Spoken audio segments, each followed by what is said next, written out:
Could you please give us your name? Jeffrey Epstein. Jeffrey Epstein. Estamos en noviembre de 1991, en la costa de las Islas Canarias. Aquí las temperaturas siguen siendo agradables incluso en invierno. Brisas suaves, agua de mar cálida y muchos menos turistas que los meses de verano. Estos días, frente a las costas de Tenerife, hay un yate de 57 metros de eslora que destaca de inmediato entre el resto de embarcaciones. Se nota enseguida que pertenece a alguien que tiene muchísimo dinero.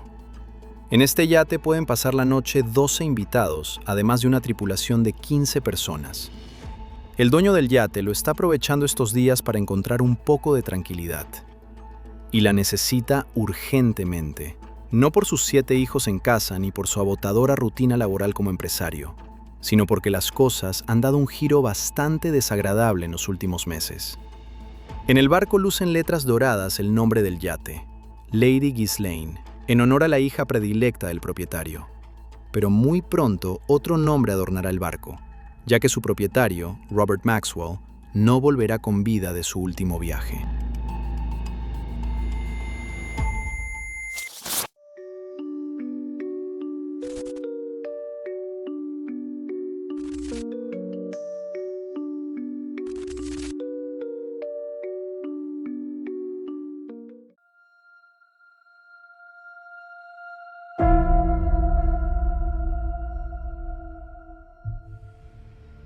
Robert Maxwell ha tenido un año de lo más agitado. Acaba de vender la editorial que él mismo fundó, la Pergamon Press. Antes de eso, había comprado el New York Daily News.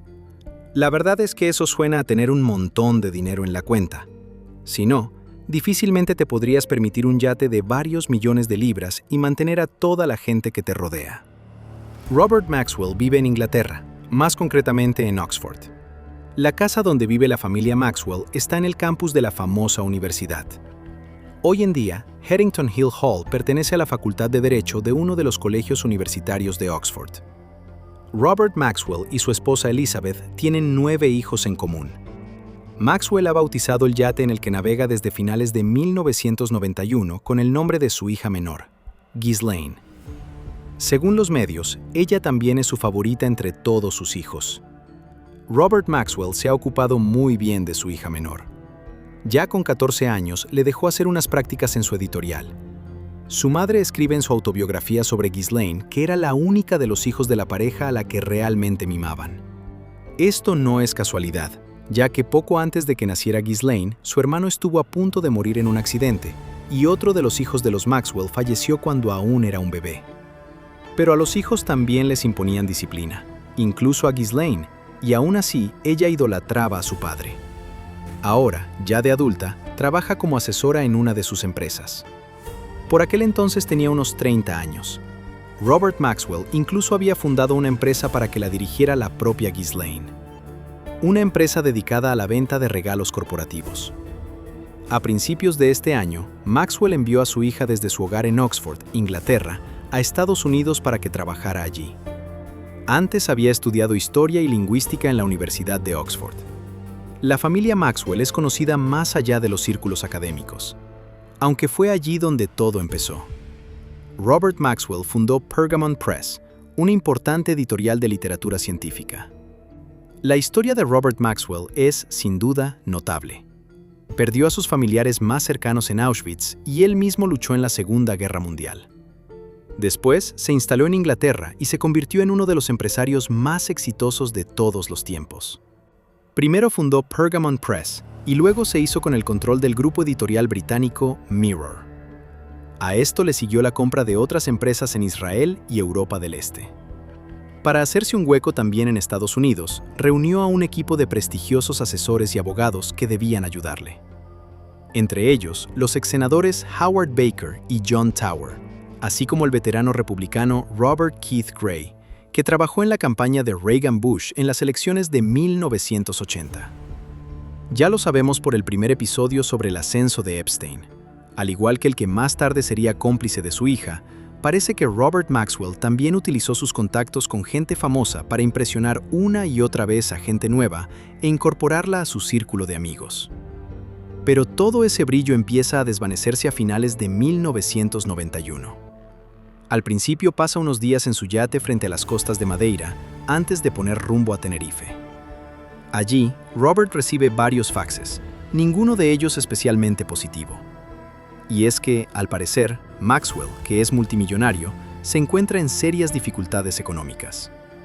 En la prensa financiera circulan rumores de que Maxwell estaría sumido en una deuda enorme que no podría pagar. El periódico observa que la cotización de las acciones de la empresa de Maxwell, Maxwell Communications, se dispara de repente de forma milagrosa. Al mismo tiempo, se ha sabido recientemente que Maxwell tendría previsto vender el 49% de sus acciones en el Mirror Group. Y no sin razón. Hace poco tuvo que hipotecar varios edificios del periódico por un total de $166 millones.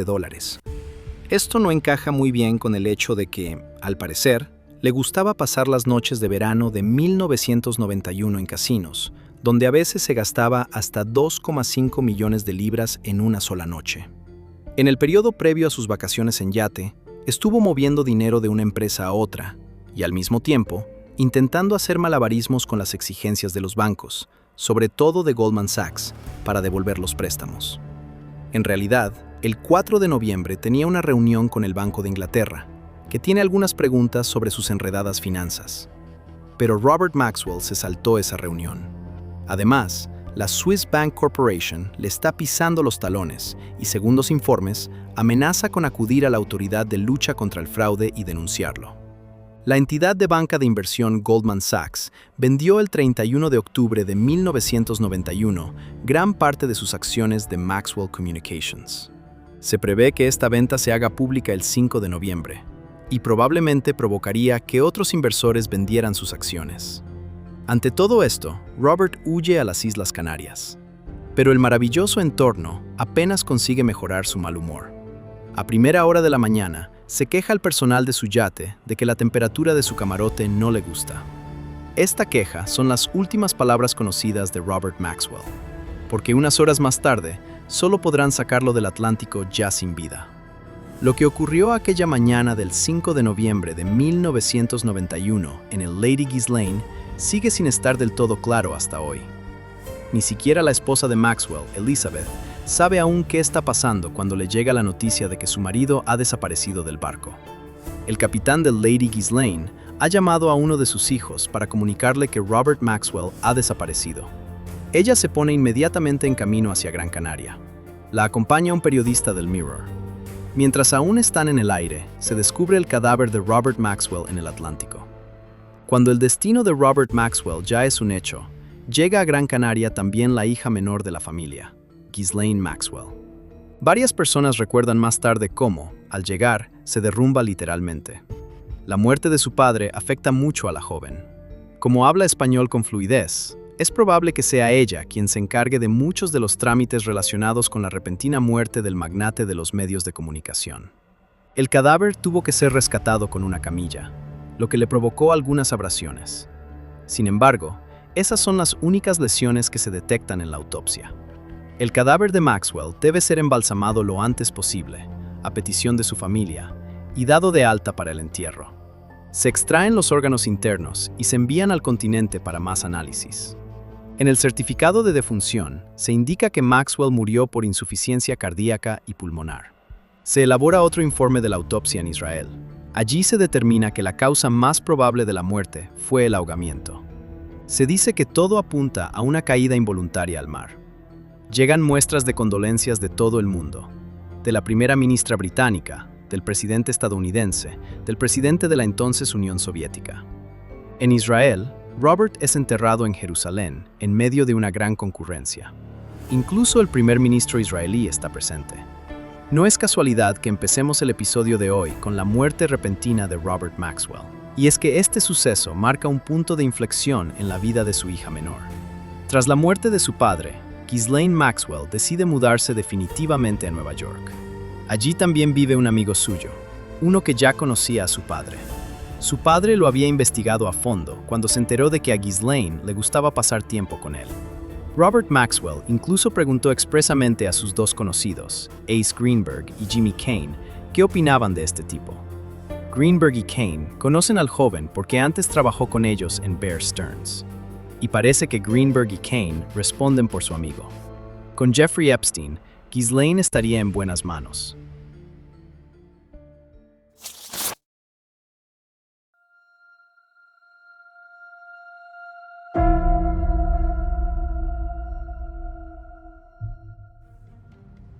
Ya el 24 de noviembre de 1991, Ghislaine Maxwell y Jeffrey Epstein estaban sentados uno al lado del otro en el Hotel Plaza de Nueva York. Robert Maxwell llevaba muerto 19 días en ese momento. Se habían reunido allí para asistir al funeral de Robert Maxwell. Es probable que Epstein no tuviera que comprar una de las entradas, que costaban $500, ya que acompañaba a su hija. En vida, el propio Robert Maxwell solía alojarse a menudo en el Hotel Plaza, incluso durante los 8 años en que estuvo bajo vigilancia del FBI, desde 1953. El FBI lo vigilaba porque por aquel entonces mantenía contactos con científicos nucleares estadounidenses en centros de investigación secretos, como se temía en aquella época por encargo de la Unión Soviética. Sin embargo, en 1961 se archivaron las investigaciones contra él sin resultados. No fue hasta después de su muerte cuando, gracias a la publicación de documentos, se supo que Maxwell probablemente sí había colaborado con el KGB, al igual que con los servicios secretos de otros países. Así lo informó el diario británico The Guardian en el año 2000. Sin embargo, en 1991 salió a la luz algo totalmente diferente. Aproximadamente un mes después de la muerte de Robert Maxwell, se supo que el editor habría cometido un grave fraude antes de morir. Para mantener a flote sus empresas, se había quedado con los fondos de pensiones de los empleados. Según los medios, se trata de una suma total de 460 millones de libras. Según esto, Maxwell habría privado al personal de hasta el 70% de su plan de pensiones de empresa. En torno a su muerte, circulan mitos y teorías conspirativas. Entre otras cosas, porque la propia Ghislaine Maxwell dijo en una entrevista en 1997 que creía que su padre había sido víctima de un asesinato. Se dice que, solo 2 semanas antes de morir, Robert Maxwell se reunió con detectives privados. Al parecer, les contó que alguien le estaba persiguiendo, pero parece que él mismo no tenía ninguna sospecha concreta. Al final, por su paranoia, incluso llegó a poner micrófonos ocultos en las oficinas de sus propios empleados. Se calcula que, en el momento de su muerte, sus empresas tenían un déficit de más de $2.000 millones. Esta suma se debe, entre otras cosas, a que a finales de los 80 pidió prestados más de $3.000 millones para comprar la editorial Macmillan y ampliar su imperio. La muerte y la caída póstuma de Robert Maxwell son, por decirlo suavemente, bastante poco gloriosas. A pesar de todo, su hija menor, Ghislaine, sigue logrando mantenerse en la alta sociedad. El dinero que desapareció de los fondos de pensiones sigue sin aparecer. 2 de sus hermanos, Kevin e Ian, acabaron siendo juzgados más tarde por su papel en los negocios de su padre, pero lograron defenderse con éxito de las acusaciones de fraude. En su lugar, un fondo del gobierno británico se hizo cargo de nada menos que 100 millones de las pensiones malversadas. La viuda de Robert Maxwell, Elizabeth, afirma que tampoco sabía nada de las maquinaciones de su marido.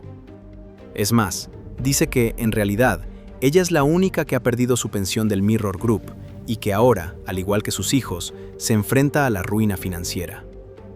En una entrevista de 1992, destaca muy explícitamente, refiriéndose a su hija menor, Ghislaine, que ella tampoco tiene nada. Ni dinero, ni fondos fiduciarios, ni fondos de ningún tipo en ningún sitio. Sin embargo, esto contradice los informes según los cuales Ghislaine, tras la muerte de su padre, recibiría unas 80.000 libras al año de un fondo fiduciario de Liechtenstein. La explicación más plausible podría ser que, para gente tan adinerada como los Maxwell, 80.000 libras quizá equivalgan a nada. Ghislaine Maxwell consigue empezar de cero en Nueva York. Al poco tiempo, ella y Jeffrey Epstein se convierten oficialmente en pareja. A día de hoy, todavía no está del todo claro cuánto tiempo llevaban conociéndose. Según los Epstein Files, Epstein afirma que se conocieron a través de amigos comunes. Epstein también contó que ayudó a Maxwell a salir de una mala racha. Probablemente se refiera al periodo posterior a la muerte de su padre.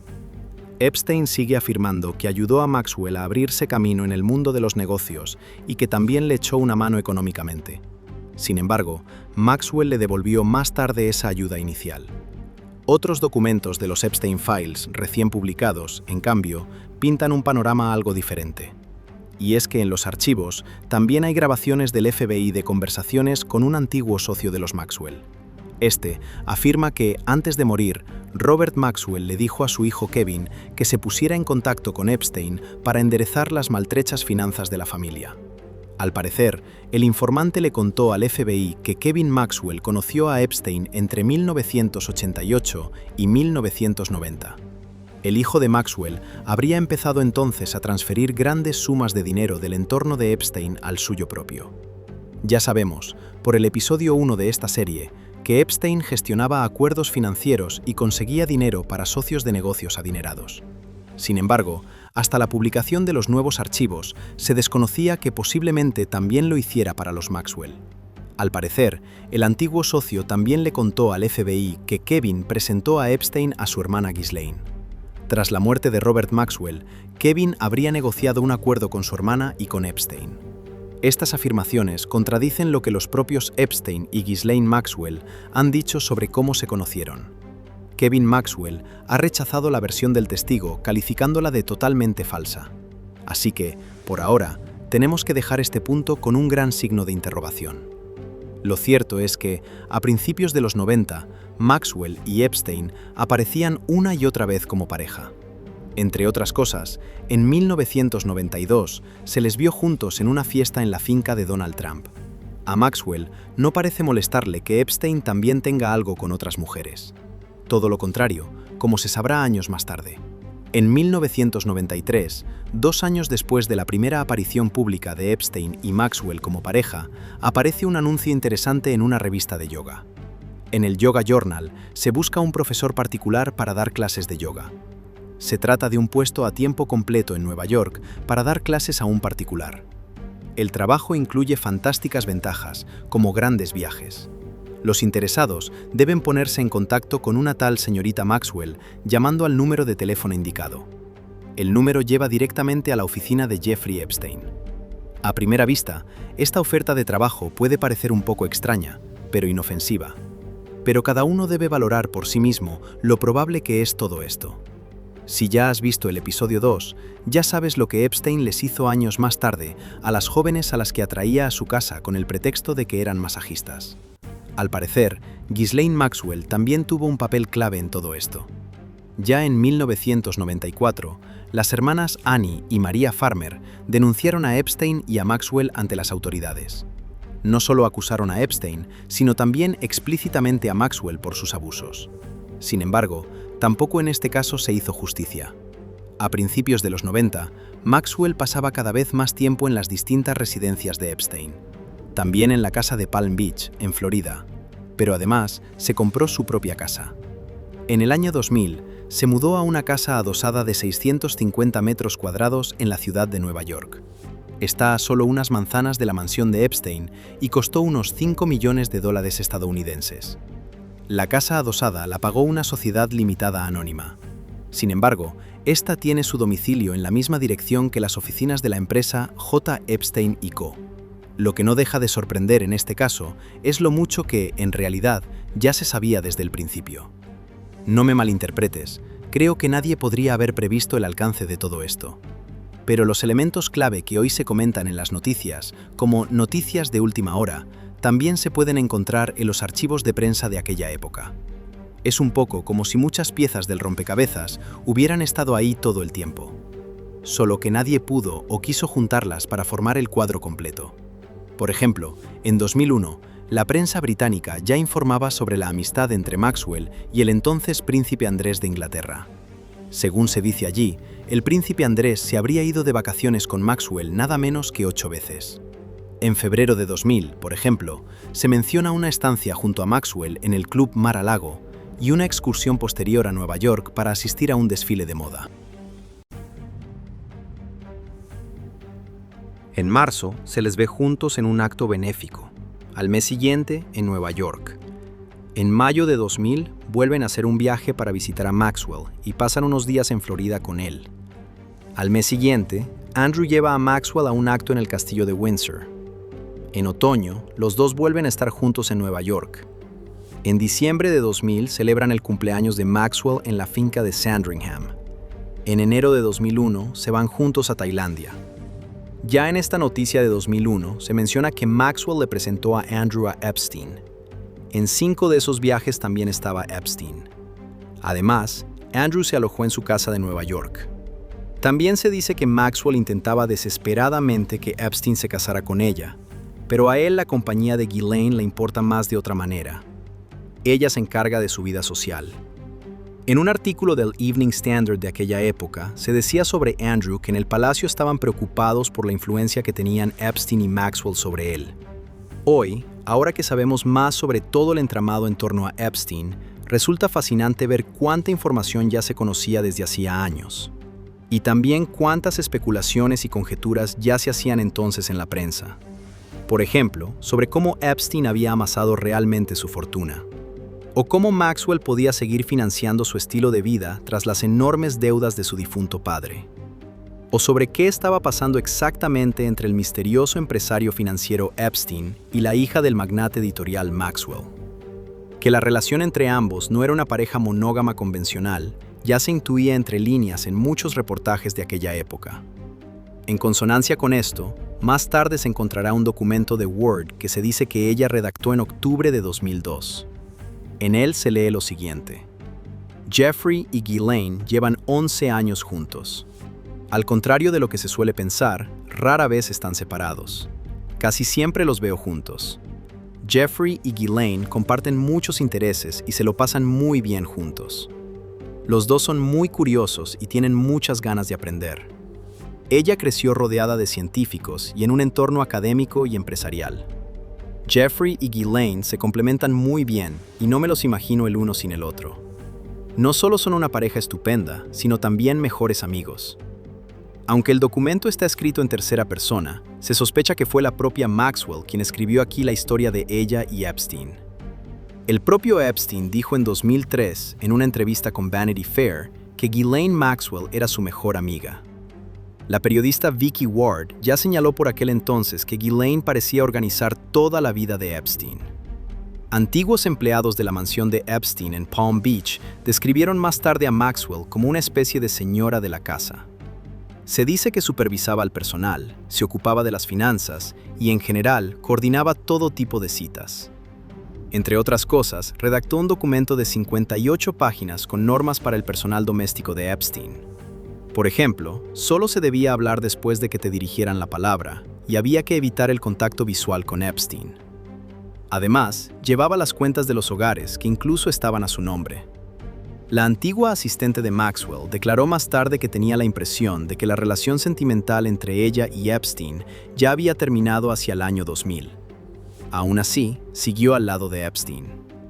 Entre 1999 y 2007, se dice que Epstein transfirió un total de $30 millones a cuentas de Ghislaine Maxwell. Aún así, la extraña relación entre ambos no es una calle de sentido único. Porque puede que Epstein tenga el dinero, pero Ghislaine Maxwell cuenta con contactos gracias a la carrera editorial de su padre. Y si has visto el episodio 1 de esta serie de videos, ya sabes lo importante que era para Epstein cultivar una red de contactos. Gracias a las amistades de Ghislaine, Epstein vuelve a tener acceso a un círculo de personas completamente nuevo. En muchos reportajes y documentales se presenta como si Ghislaine Maxwell hubiera caído, por así decirlo, bajo el hechizo de Epstein. Como si ella solo hiciera todo para complacerlo. No me creo que lo sepa mejor que nadie. Al fin y al cabo, ninguno de nosotros estuvo allí, y solo podemos reconstruir el rompecabezas a partir de los fragmentos que han llegado a ser públicos. Pero creo que esa interpretación minimiza bastante los hechos. Le atribuye a Ghislaine Maxwell un papel casi pasivo, y eso no fue así en absoluto. De lo contrario, no la habrían condenado a 20 años de cárcel. Nos ocuparemos de la sentencia contra Maxwell en un episodio posterior. Pero me parece importante destacar que ya desde el principio también se presentaron acusaciones contra Ghislaine Maxwell por abusos. Ya a mediados de los 90, aunque esta información nunca llegara a los expedientes del FBI. Y también hay una víctima de la década de los 2000 que destaca muy claramente el papel de Maxwell en el sistema de...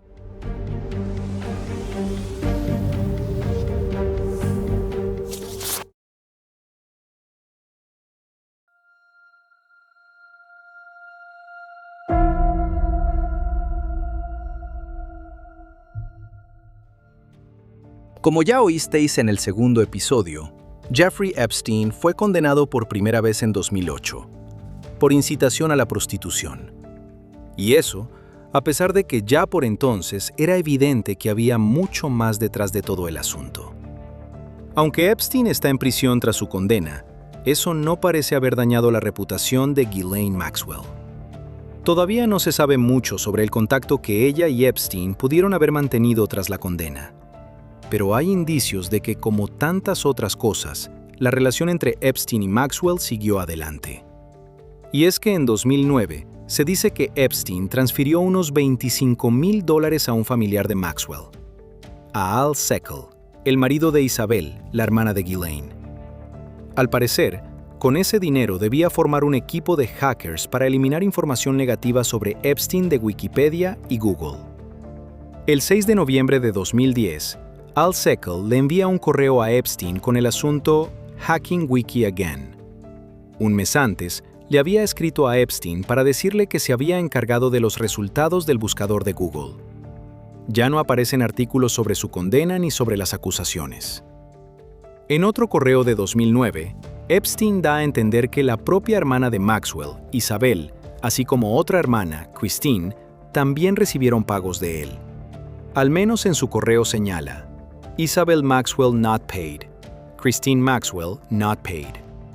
También en 2009, cuando Epstein todavía estaba en su cuasi detención, recibe un correo de una organización sin ánimo de lucro llamada Blue World Alliance. La organización le pide una donación de $10 millones. La presidenta de esta organización por aquel entonces era Isabel Maxwell. Sin embargo, de los correos publicados hasta ahora, no se puede deducir si Epstein realmente hizo ese pago. Cuando los medios le preguntaron en 2026, Isabel Maxwell no quiso hacer declaraciones. En el propio año 2009, Jeffrey Epstein tenía otros problemas además de las peticiones de dinero de su círculo de conocidos. Uno que le acompañaría, con interrupciones, hasta su muerte en 2019. El 1 de mayo de 2009 se presenta una demanda en el sur de Florida. Se presenta bajo un nombre anónimo, Jane Doe número 102. Hoy se sabe que detrás de este seudónimo se esconde Virginia Giuffre. El acusado es Jeffrey Epstein. El documento correspondiente empieza con lo que ya se sabía por entonces, pero que la justicia apenas había reconocido. Según lo que se sabe y se cree hasta ahora, el acusado tiene una preferencia por las de edad. Ha puesto en marcha un plan, una conspiración o una operación mediante la cual ha conseguido acceso a innumerables de edad vulnerables y en situación de relativa desventaja económica, a las que ha abusado sexualmente, acosado y/o explotado, y a las que posteriormente les ha dado dinero. El acusado utilizó sus recursos y su influencia sobre de edad vulnerables para abusar sexualmente de ellas de forma sistemática. A continuación se explica el sistema piramidal del que os hablé en el episodio 1, cómo funcionaba todo. Y una de las afectadas, Virginia Giuffre, decide hacer que Epstein rinda cuentas en 2009. Virginia conoce a Epstein en el verano de 1998. Trabaja en un lugar cuyo nombre todos conocéis, Mar-a-Lago. Consiguió el trabajo gracias a su padre, que trabajaba allí como conserje. Los hechos que siguen se basan en las declaraciones que figuran en la demanda de Virginia de mayo de 2009. Así pues, en el verano de 1998, mientras trabajaba en Mar-a-Lago, una mujer se le acercó a Virginia, Ghislaine Maxwell. Maxwell le preguntó si le apetecería formarse de verdad como masajista y ganar mucho dinero con ello. Le dijo que tenía un conocido con el que eso sería posible. Y esa misma noche, el padre de Virginia la dejó en la casa de Epstein. Maxwell los recibió a los dos y prometió encargarse más tarde de que Virginia volviera sana y salva a casa. Como Maxwell formaba parte del círculo de Mar-a-Lago y era una mujer adulta y simpática, al parecer el padre de Virginia no tuvo ningún reparo en dejarla allí. Así que Virginia entró en la casa con Maxwell y allí conoció a Epstein. Este encuentro siguió un patrón similar al que ya habían descrito las víctimas a mediados de la década de 2000. Lo que había empezado como un supuesto masaje inofensivo y que se había acordado así, se convirtió en un abuso sexual. Virginia cuenta que tanto Epstein como Maxwell abusaron de ella esa noche. Después le vieron dinero en efectivo y uno de los empleados de Epstein la llevó a casa. Durante las 2 semanas siguientes, llamaban a Virginia todos los días a la casa de Epstein, donde se repetían los abusos. Epstein le dijo a Virginia que dejara su trabajo en Mar-a-Lago y que trabajara para él en su lugar. Así podría ganar mucho más dinero y acompañarle también en sus viajes. Sé que mucha gente siempre se pregunta por qué una persona que ha sufrido abusos vuelve con el agresor. Pero precisamente por eso Epstein y Maxwell buscaban a sus víctimas en entornos económicamente más desfavorecidos. En su autobiografía, publicada en 2025, Virginia cuenta el abuso que sufrió por parte de su padre, el abandono de su madre, una estancia en un centro donde la violencia psicológica era algo habitual y más abusos por parte de otros jóvenes de su edad. En su libro explica de forma muy comprensible cómo todo eso la llevó a soportar los abusos de Epstein y Maxwell a finales de los 90. Venía de una familia disfuncional y el abuso la acompañó toda su vida. Así que accedió a dejar su trabajo en Mar-a-Lago y se volvió dependiente del dinero que Epstein le pagaba. Y así, tanto Epstein como Maxwell, a quien Virginia describe en su demanda de 2009 como cómplice, pudieron hacerla cada vez más sumisa y aprovecharse de ella. Virginia ya contó en 2009 que había muchas otras mujeres allí, muchas de las cuales no hablaban bien inglés, procedentes de la República Checa, Turquía o Asia. Y cuenta que no solo Epstein y Maxwell se habrían comportado de forma abusiva, sino también conocidos cercanos de Epstein. Miembros de familias reales, políticos, académicos, empresarios, así como conocidos personales o profesionales de Epstein. En parte, los abusos tuvieron lugar en la casa de Epstein en Palm Beach, pero también durante los viajes, ya fuera en su jet privado, en su famosa isla o en alojamientos vacacionales.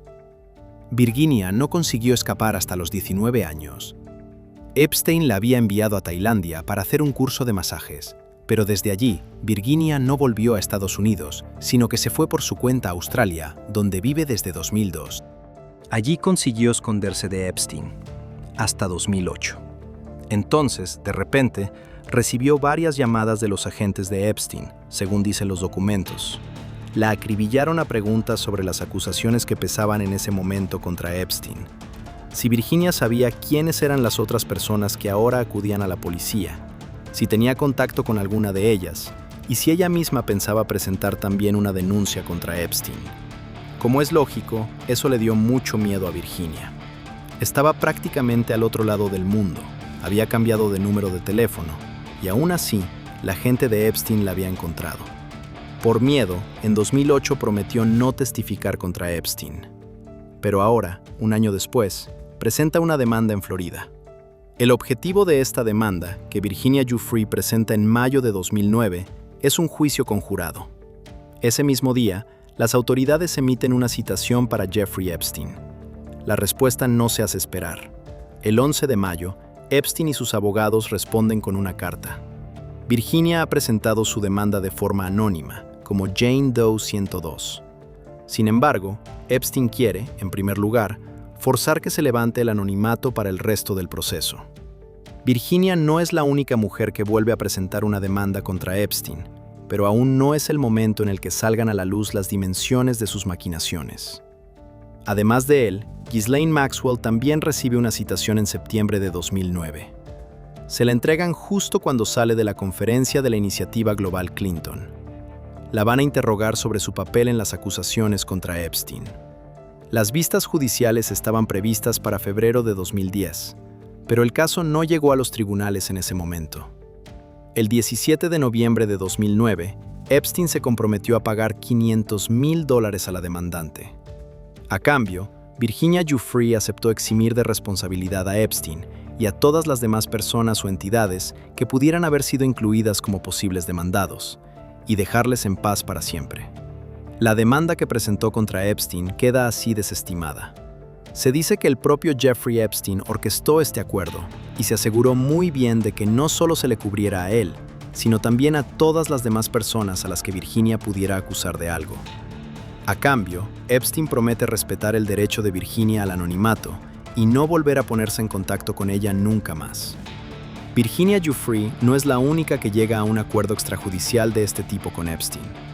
El Palm Beach Post informó en 2009 de al menos 4 acuerdos de este tipo. El Palm Beach Post señala en su artículo de entonces algo decisivo.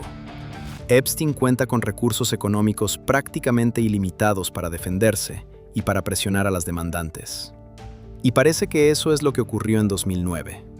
Al parecer, los detectives privados de Epstein interrogaron a amigos, exnovios, familiares y jefes de las mujeres que querían presentar una demanda contra él. Todo ello con el fin de encontrar elementos que pudieran desacreditar a la demandante. Los abogados de Epstein también parecen estar de nuevo en plena acción.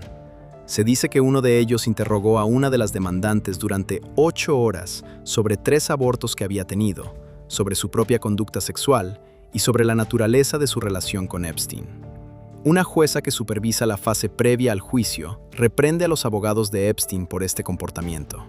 Se ordena a los abogados de Epstein que se abstengan de realizar interrogatorios repetidos y se espera de ellos que se comporten de manera responsable y profesional, como corresponde a los miembros del Colegio de Abogados.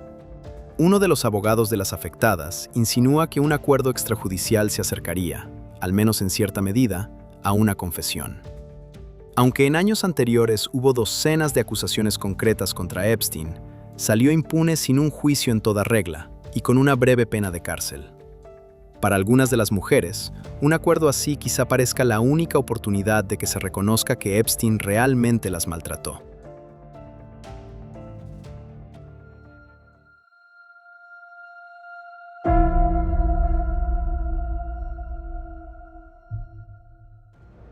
En uno de los próximos episodios hablaremos más sobre Virginia Giuffre y otras víctimas, pero ahora queremos volver a centrarnos en el sistema que rodea a este complejo de abusos. Este esquema piramidal en sí mismo es solo una parte de un sistema piramidal más amplio que deberíamos analizar aquí. Antes de nada, a continuación se mencionarán nombres de personas que, hasta la fecha, no han sido acusadas ni condenadas por ningún delito relacionado con este asunto. Los indicios de su participación se desprenden de los testimonios de las víctimas. ¿Os acordáis de que Epstein consiguió, en su acuerdo de 2008, que se concediera inmunidad a todos los posibles cómplices?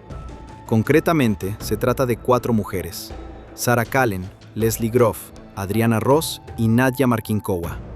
El New York Times describe el sistema en torno a estas posibles cómplices como una especie de jerarquía. En la cima se encuentran Jeffrey Epstein y Ghislaine Maxwell. Varias víctimas han declarado que, en esencia, Maxwell dirigía la red de reclutamiento.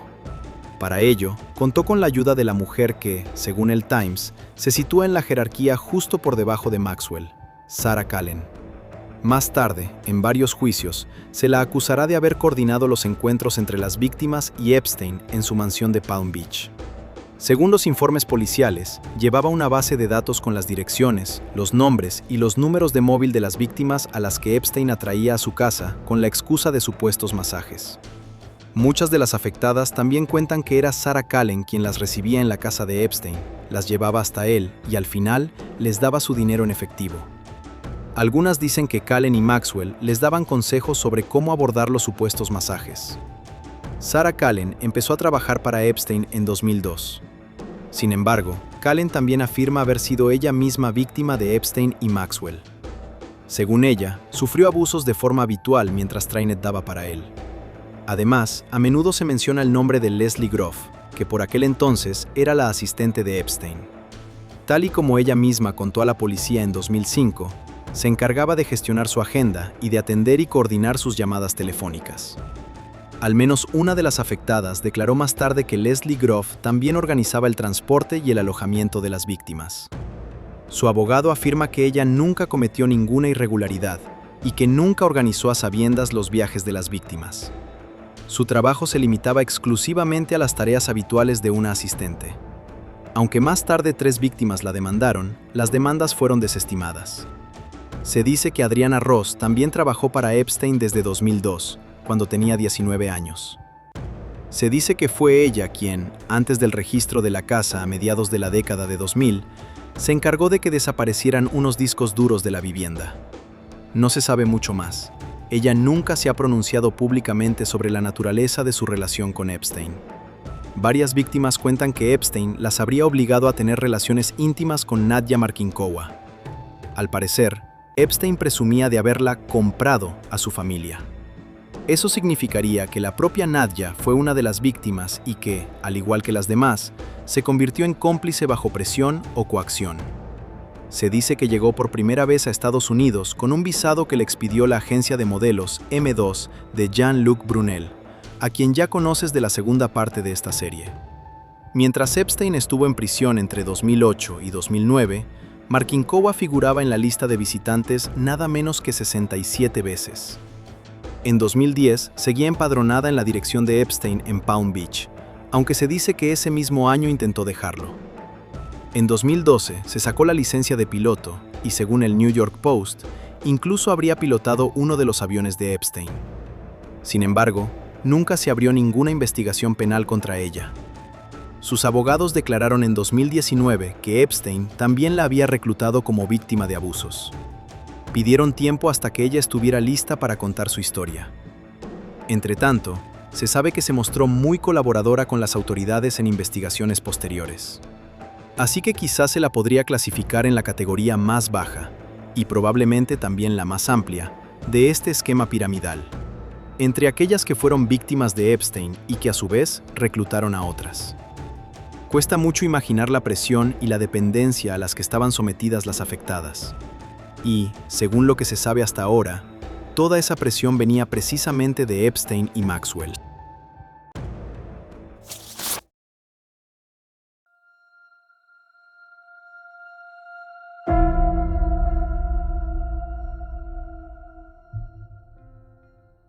A diferencia de las 4 presuntas cómplices, hay una persona del entorno de Epstein que de hecho ya fue condenada por aquel entonces, aunque no por participar en los delitos por los que Epstein está en la cárcel entre 2008 y 2009, sino por un cuaderno.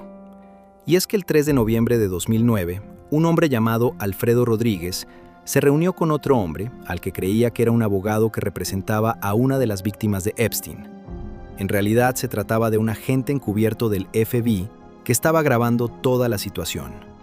El mes anterior, el abogado de una víctima de Epstein se había puesto en contacto con las autoridades y les había contado que, de la nada, había recibido una llamada de Rodríguez.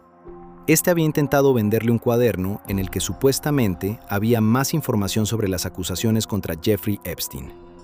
Rodríguez había promocionado este cuaderno, que ni siquiera los investigadores habían visto aún, como el santo grial del caso Epstein. El abogado denunció esta oferta de Rodríguez directamente al FBI. Ante Rodríguez, el abogado fingió estar interesado en el cuaderno y le dijo que enviaría a uno de sus empleados a una cita para hablar de los detalles. El 3 de noviembre de 2009, Rodríguez le mostró, sin sospechar nada, un pequeño cuaderno negro que había traído consigo. En el cuaderno aparecerían los nombres, direcciones y números de teléfono de personalidades destacadas, posibles testigos y cientos de presuntas víctimas más de Nueva York, Nuevo México y París. Pero no solo eso. Durante la conversación, Rodríguez también cuenta que una vez vio cómo Ghislaine Maxwell creaba una gran base de datos informática con fotos e información. Según Rodríguez, en ella había fotos de mujeres jóvenes desnudas de Suecia, Rumanía, Checoslovaquia y Brasil. El propio Epstein, además de la base de datos, habría rellenado el cuaderno que ahora el desprevenido Rodríguez le muestra a un agente encubierto. Dice que querría $50,000 a cambio de entregar el cuaderno. Cuando el agente encubierto le pregunta por qué no se lo entregó simplemente a la policía, Rodríguez responde que temía que Epstein le hiciera daño o incluso le hiciera desaparecer si se lo entregaba a la policía. Por eso se lo quedó. Poco después de estas grabaciones, detienen a Rodríguez por obstrucción a la justicia. Trabajó en la finca de Epstein en Palm Beach en 2004 y 2005, es decir, justo en el periodo en el que se supone que Epstein cometió muchos de los delitos de los que se le acusa. Rodríguez describe su papel en esa época como una mezcla de mayordomo, chofer, cocinero y personal de limpieza. Ya en enero de 2007, Rodríguez fue interrogado en el marco de la investigación contra Epstein. Admitió algunas cosas, entre ellas que a veces recogía y limpiaba los juguetes después de los abusos de Epstein. Además, afirma haber sabido a quién abusaba Epstein habitualmente en su finca y dice haber visto imágenes y videos al respecto en los ordenadores de la casa de Epstein. En cualquier caso, Rodríguez fue un testigo clave durante esas investigaciones. Durante su interrogatorio, también se le pidió que presentara cualquier material que pudiera resultar incriminatorio. Pero se quedó con el pequeño cuaderno negro para sí mismo. Si hubieran tenido ese cuaderno ya por aquel entonces, quizás se habría podido conseguir más contra Epstein como prueba, porque en él había nombres de posibles testigos y otras víctimas con las que la policía aún no había hablado. Alfredo Rodríguez ha sido condenado a 18 meses de cárcel. Por cierto, con eso recibe exactamente la misma pena de prisión que su antiguo jefe. Tras la primera sentencia contra Jeffrey Epstein, su mejor amiga, Ghislaine Maxwell, ya no se deja ver en público con él tan a menudo como antes. En su lugar, se dedica al trabajo benéfico y funda en 2012 una organización para la protección de los mares, aunque esta no tenga mucho impacto. Al menos en lo que se refiere a hacer lo que, en teoría, debería hacer, proteger los mares. En otros aspectos, la empresa sí que podría haber tenido alguna utilidad. Se especula que la organización no era más que un escudo diplomático y logístico para las operaciones de la Guardia Costera. Y es que, en 2012, el año en que se fundó la organización de Maxwell, Terramar, un astillero alemán entregó un yate, el Plan B. Según los medios, el comprador fue el antiguo socio de Maxwell, Ted Waite. Se dice que Maxwell ayudó a convertir el yate Plan B en una especie de base flotante. Estamos hablando de un barco de 75 metros de eslora con helipuerto y un moonpool. A través de él, en teoría, se podrían bajar al agua submarinos sin que nadie se diera cuenta. Al parecer, entre los investigadores se está debatiendo ahora la teoría de si en la isla de Epstein podría haber habido accesos submarinos camuflados para introducir pequeños submarinos directamente en la isla. Si es cierto que este yate tiene un moonpool y también es cierto que había accesos submarinos para pequeñas embarcaciones de buceo, entonces se abre la posibilidad de llevar a personas a la isla sin tener que rendir cuentas ante los controles fronterizos, de pasaportes o aduaneros. Incluso para muchos de los vuelos que Epstein realizó en jets privados hay listas de pasajeros. Aunque es probable que muchas de las personas, seguramente mujeres, solo aparezcan con sus iniciales. Una infraestructura marítima podría haber permitido eludir incluso eso. Sin embargo, en los documentos publicados hasta ahora no hay pruebas de que existiera un sistema así. Otros ven en la creación de la Fundación de Rescate Marítimo de Maxwell simplemente un intento desesperado por limpiar su nombre. Lo cierto es que Terramar no desembolsó ni un solo dólar en subvenciones entre 2013 y 2017, generó unos gastos administrativos bastante elevados para ser una organización pequeña y no pudo presentar ejemplos concretos de proyectos exitosos de conservación marina. Cuando no está asistiendo a conferencias en nombre de Terramar, Maxwell sigue moviéndose por la alta sociedad. Acude a la fiesta de los Oscar de Vanity Fair, se deja fotografiar con Elon Musk, asiste a la boda de Chelsea Clinton, la hija del presidente, y se mueve por el mundo editorial. En 2012 funda otra empresa, Almex Enterprise Limited. Ghislaine Maxwell figura como única directora y secretaria. En los registros mercantiles británicos, Maxwell figura como residente en el Reino Unido, con domicilio en Salisbury. La dirección que figura para la empresa se encuentra en Londres. Sin embargo, Almex Enterprise Limited es una empresa inactiva cuyo patrimonio neto asciende a 1 libra. A pesar de su cercanía a Epstein, Ghislaine Maxwell siguió moviéndose en los círculos más selectos a principios de la década de 2010, como si nada hubiera pasado. Ha rechazado públicamente las acusaciones de Virginia Giuffre, que ya había llegado a un acuerdo extrajudicial con Epstein. Es más, ha llamado mentirosa a la afectada. Y eso tiene consecuencias, porque en 2015, Virginia presenta por ello una demanda por difamación contra Maxwell. Y a partir de ahí, las cosas empiezan a moverse más rápido que antes. Un pequeño adelanto. En 2016, la casa adosada de Ghislaine Maxwell en Nueva York se vende de repente. Antes, en esa dirección figuraban las oficinas de una empresa de Epstein. Ghislaine se retira de la alta sociedad de la ciudad. Sus abogados afirman que ni siquiera ellos saben exactamente dónde vive ahora su clienta.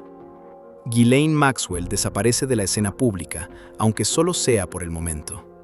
Porque aquí empieza el largo camino hacia la justicia. En el episodio 4 hablaremos de cómo, en 2019, Jeffrey Epstein volvió a ser detenido y acusado. Hoy hemos hablado por primera vez de los antecedentes familiares de Ghislaine Maxwell y hemos analizado más a fondo la red que, supuestamente, formó junto con Epstein. Si este episodio te ha parecido interesante, no dudes en darle a me gusta o suscribirte. Como seguramente os podéis imaginar, la producción de los episodios de esta serie lleva muchísimo tiempo. Dar un me gusta y dejar un comentario os lleva un momento y ayuda muchísimo al canal. Por lo demás, no hay mucho más que decir. Os deseo buenos días, buenas tardes o buenas noches, según la hora a la que veáis el vídeo, y espero que nos volvamos a ver en el próximo vídeo. Hasta entonces. ¡Chao, chicos!